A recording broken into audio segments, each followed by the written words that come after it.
So with his sister, to no surprise, he of course killed his family, and I was like, we had a newly read right, all the hands on his body are his family members, we heard earlier one.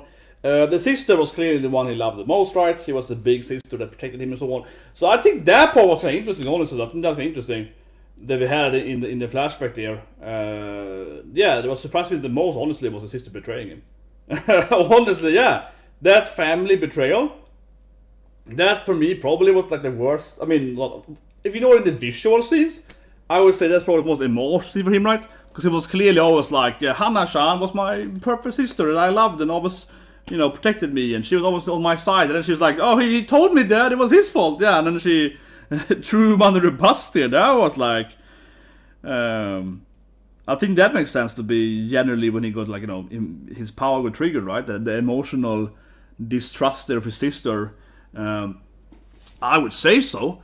I mean, obviously the father is to blame, of course, primarily, but the father was like always mean to him, right? And then his the sister he actually did care about also betrayed him, right? Yeah, or betrayed him. Yeah, the father was like evil all the time, and I would say that her betrayal was kind of like the, you know, the kind of pushed him over the edge, right? Yeah, but.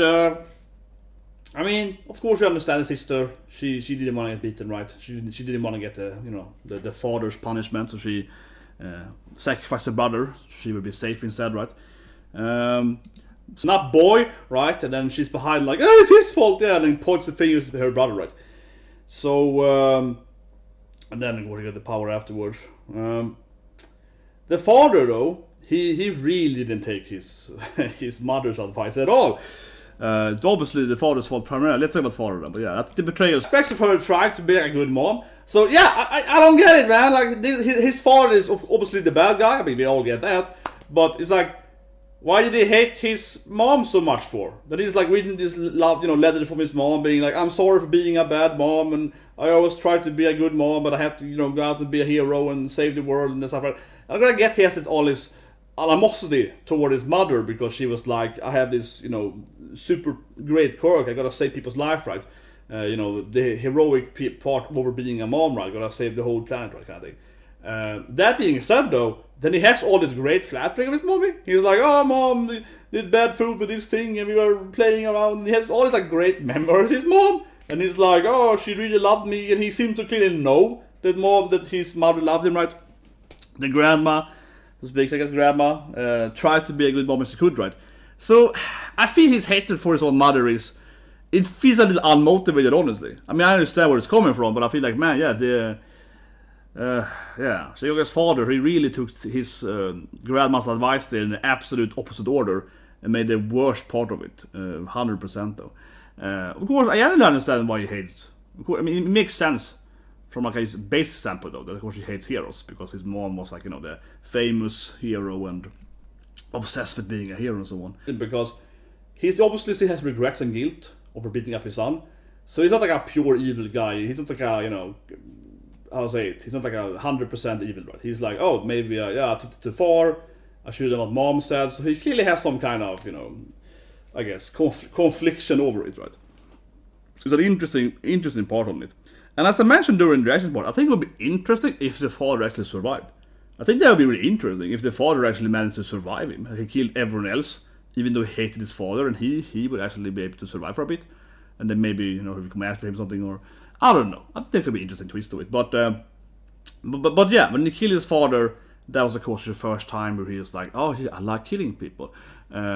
Which makes sense because he of course didn't want to kill his sister or mother. That was by accident. Killing mom and his grandparents were kind of like, oh, my powers are activating and I'm destroying the ground right there, and just making everyone decay. Which of course showed that he had a better quirk immediately, because he's kind of now learned to do that thing, right? But as a kid he could do it earlier. But the father is the only one he actually really wanted to kill, right? And then he got like that. Oh yeah, that felt great killing my dad, right? So, right? That anime though is in every anime. Yeah, a couple Bebop.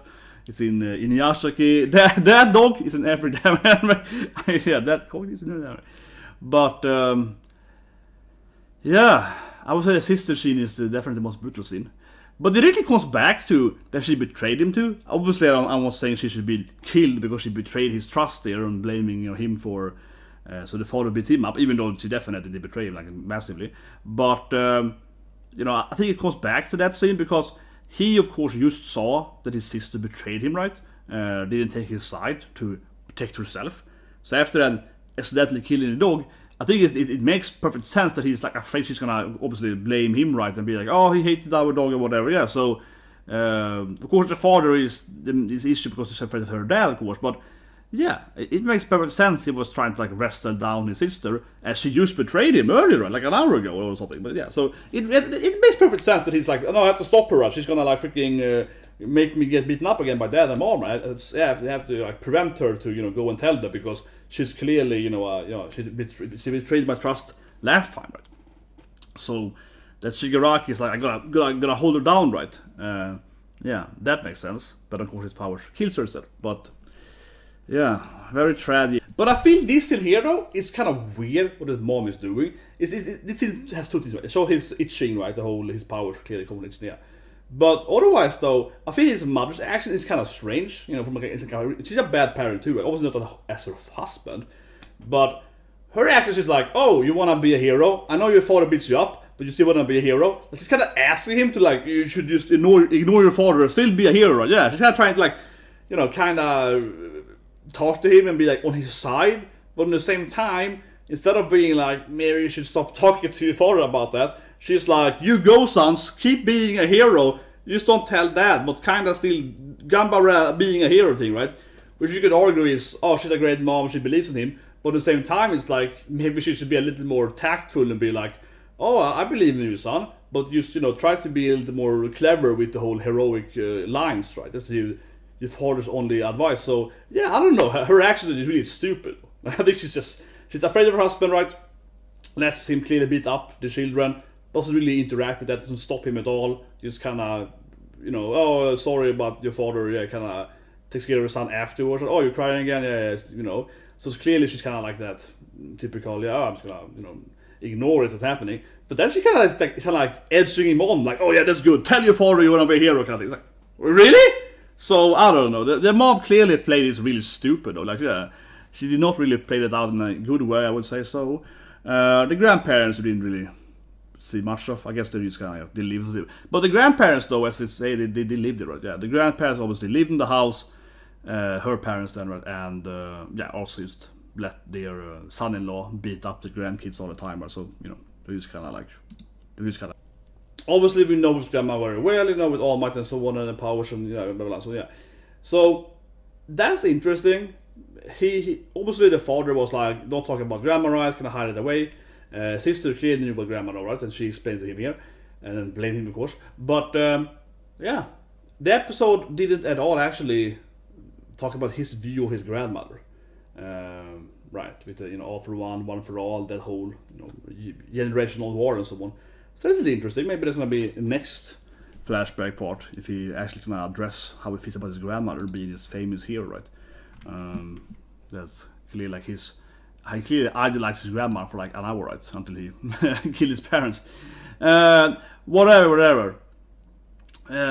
Also, we had a little bit more of Spinner, and he had like 2 minutes of screen time or something, and then we went on. I was like, man, yeah, we had a little bit of Spinner, right? He's watching. This is when he motivates him. He stopped to make a movie.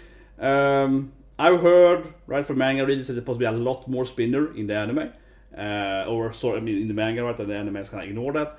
I guess this was a little bit of his flashback, but I don't know. As an anime only, I'm like, okay, so he used to be Hikamori, then he saw it on TV, and he wanted to go outside. Okay, kind of right, but yeah, it's a very simplistic explanation of his character here. I don't know. It's kind of strange. It does feel like they skipped towards a spinner part or something. I don't know. Yeah, they're like, here's a spinner part. Whatever. Let's go on. Like, and they don't really care about it. Yeah, they're like, he exists. Here's a 1 minute flashback. Whatever. Let's ignore him now. Yeah, they're like, oh, whatever. That's enough. Let's go to the other characters. This to me made the most sense, honestly. Like, I'll say it again here. This to me made the most sense. I said to Land Revere that he actually can create like a stress ball, because he's like, I have this built up stress and it makes me stronger and so on, right? I think it really makes sense. They can like ejected stress as energy. He's like hadoukening him, right? I'm like, you know what? Yeah, I like doing that Akuma or Hadouken stuff. Yeah, you know, I like that. Yeah, he's like, yeah, like pushing it out of his body, right? Like, you know what? That makes sense. I think again that he can actually send out his stress energies as energy attacks, as Hadoukens, you know, as energy fist. That to me really makes more sense that he able to grow big, because that's like making stress, making his muscular grow and so on. This is him kind of like whatever, right? Like, oh, I can be turned bigger because I don't know, the energy of being stressed or something. It's a little bit like, okay, this to me that he can actually like, yeah, like turn that stress then, that energy of stress, right, turning it into like projectiles, or I guess like solidify his stress levels. For some reason, to me, it feels like the more that should be easier to do, I feel, with a stress quirk than turning into like a dark version of self that is big for some reason. But I do find her fight really strange in the sense that even though we saw the Shigaraki did decay him twice a little bit, right? I said in the last review too, that I feel that this is like a really weird fight because he keep grabbing Shigaraki, and why can't you just like decay him? Yeah, like he keep grabs his whole hand and he's like, can you just like decay his body, right? He did a little bit on his fingers, but I really feel like, yeah, like can't you just kill him immediately? Like you saw him decaying people, right, from this, like, you know, the whole decaying spread thing, and this guy like grabs his hand, even though he explained that he thinks he has to use the full hand and so on. But there were clearly scenes where he grabbed his whole body, right? There were clearly scenes where he grabbed the whole of him.